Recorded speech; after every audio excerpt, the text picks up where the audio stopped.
Ngayong araw nga pala ay dispiras ng Pasko at papunta kami ngayon ng palengke. Habang nasa biyahe kami, medyo mainit na yung pagpunta namin dahil mag-alas 10 na ng umaga niyan. At ayan pala, dyan kami namamalengke yan sa may Carigara Leyte. Kasi mas marami daw tinda dyan kumpara sa Barugo. Pero sa Barugo kami umuwi. Kuha mo yung sa lang-alang. Kung sa iro taga-Carigara man.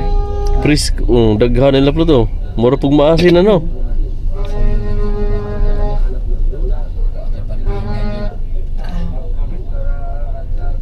Presko, pero gika masyuro ng bagyo po nila mga gulay dala.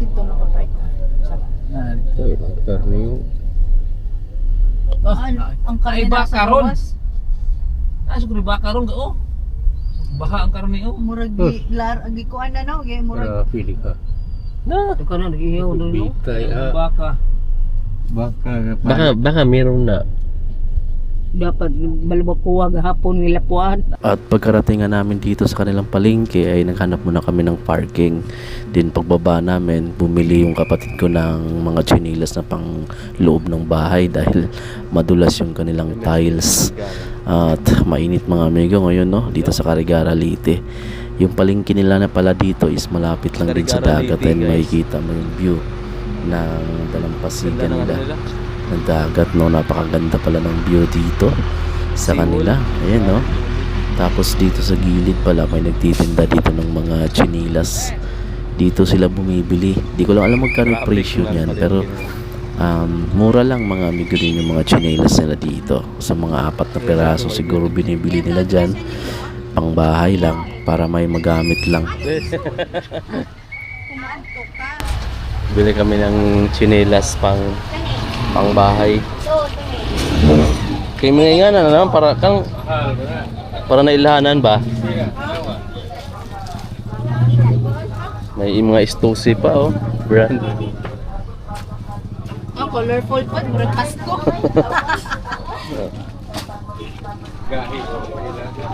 Sa suod ra mo. Mamalingki kami dito mga amigo sa ano, Carigara.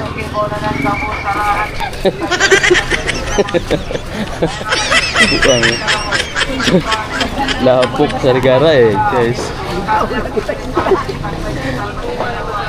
Dito tango lang ano, dagat.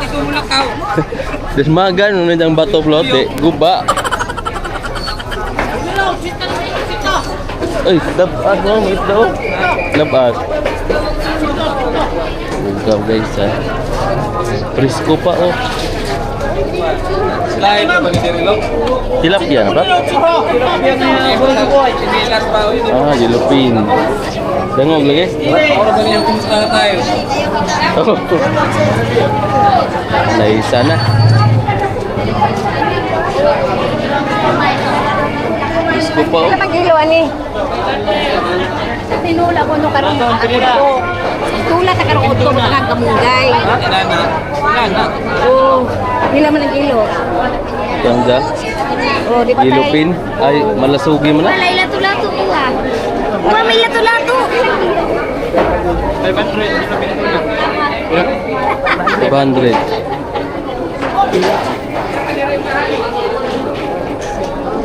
Ang ganda sana ng mga isda nila pala dito mga amigo sa may Carigara Leyte na palengke no? Kasi sobrang sariwa naman halos lahat mga amigo no? Wala ka halos makita dito ng mga bilasana o yung mga matagal na stocks. Pero yung presyo naman pala nila dito is halos pagkapariho lang sa Maynila mga amigo no? Ang mura siguro nila pala dito is yung mga gulay, pero pagdating sa karne at saka mga lamang dagat like tulad ng isda is may kamahalan din.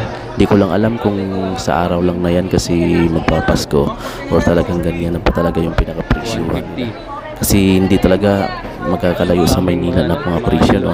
Nagandahan lang dito, mas presko yung kanilang mga isda kumpara sa Manila kahit pareho lang ng presyo. Isa pa sa napapansin ko dito is yung kanilang sahig sa kanilang palengke no? Kasi naka-tiles naman siya pero madulas yan mga amigo, kaya ingat na ingat kami dyan maglakad. So dapat pala nilinisan niya or mayroon niyang tagalinis dyan kasi napakadelikado lalo na yung mga matanda. Kapag may slides ka dyan, tiles yung babagsakan mo sigurado, hindi magtutugo yung ulo mo, kakaroon ka ng fracture. So sana man lang hindi ganun yung mangyayari ng mga namamalengke dyan. Pero marami na daw palang nadulas talaga dyan. At ayan no, sobrang matubig kaya delikado. So wag na lang kayo magdala ng bata siguro kapag namamalengke kayo. Kaya yung anak ko dyan basang-basa na yung pinakadulo ng ano niya. So guys, oh. Parang humihinga pa. Wow. Yan sir, mangos, yellowfin. Yellowfin. Daming isda guys, oh. Puro presko. Kaso mahal din presyo ngayon.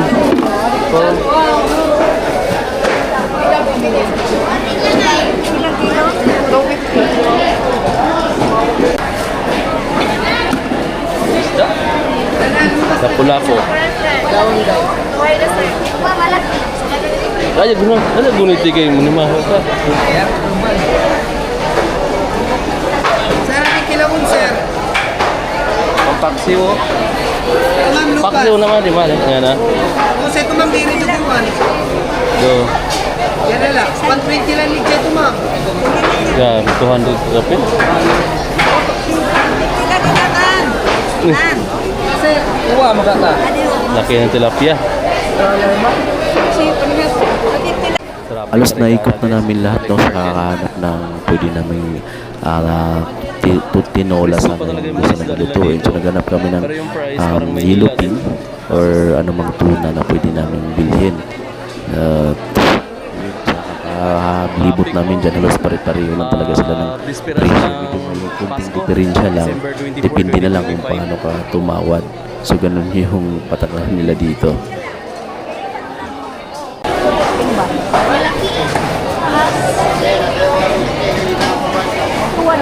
Yellowfin yan eh. Kare, may pangkilaw. Saan pangkilaw naman? Oh. Yellowfin mo na. Horot kwarta fluturon. Guys, Mau na. ini kilo na, guys. Slice, pagtula. Pangimbayad pa flot. Pangimbayad pa taga-Tacloban flot. And amo na yung bangkero ngayon kay nangimbayad taga-Tacloban. Kali po tagburo, pagkilaon. Oo, para iro. Urot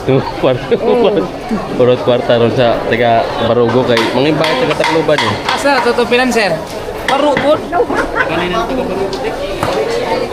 Palitog ano, tilapia. 500 ang kilo, mga amigo nito. Pero presko pa naman talaga siya. Yellowfin, tapos malisagi. Sarap pang kilaw to ito. Oh. Ano na timplado na no? Daming tao sa Carigara wheat market or P6 yun guys. Para sa Nichubuy na mamaya, oh, kaya dami na namili. $1 din yung presyo ngayon pag Pasko talaga. Pero presko yung talagang ano, yung bangus oh. Parang kaka big deal. Pero yung iba may naka yellow na. May lato.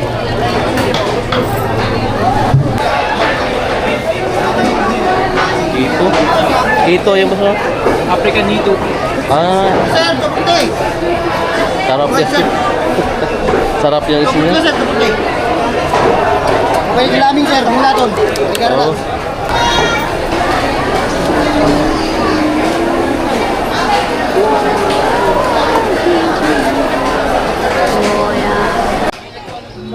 So nakabili na nga kami ng pang tinola. Yung nabili namin is yung yellowfin tuna. Kasi yun lang yung parang mas maganda-ganda pa doon yung presyo niya. Tsaka yung quality ng isda. Presko pa. At dito pala sa katabi lang nun is yung mga karnihan naman pala. Mayroon ditong karning baboy, karning baka, at saka kalabaw.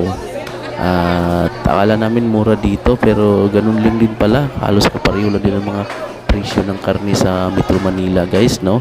Ang mura pala dapat na lugar is dun sa kabila sa may Abuyo, pero malayo naman dito kasi sa kabilang side kami ng Leyte eh. So ayan, dito hindi kami nakabili ng karne kasi ayaw nila ng Carabao meat. Pero bumili pa rin yung kapatid ko dyan ng pero doon na sa labas. So dito tumitingin-tingin muna kami. Tatanong muna kami sa presyo. Pero nga may kamahalan nga yung presyo dito sa loob.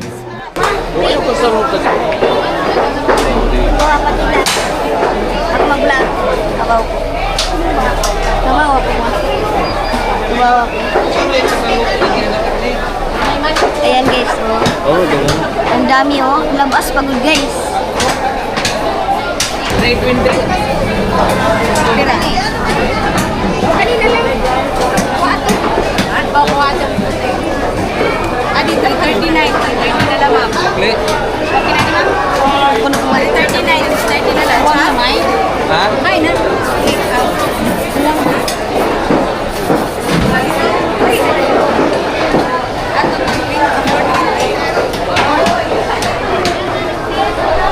Ang daming karneng baboy, no? Frisco pa talaga, bagong katay pa, oh. Ang laki, may mga ribs pa doon, oh. Pang nilaga. Yes, oh. Buto-buto. Giniling. Labas din yung mga ano dito. Prate. Ayo, karo ka ba ito? Ito ba ito? Yan Hanggang dito pala sa labas mga amigo may mga nagtitinda pa lang ng karne dito din. At ayan sobrang presko ng mga karne nila dito mga amigo no. At ang gandahan pa, kitang-kita mo talaga kung gaano pa siya namumula kung makikita mo din sa video dahil sa bagong katay lang. Hanggang dito na lang pala mga amigo. Advance Happy New Year sa inyo at Merry Christmas na lang sa inyong lahat. God bless.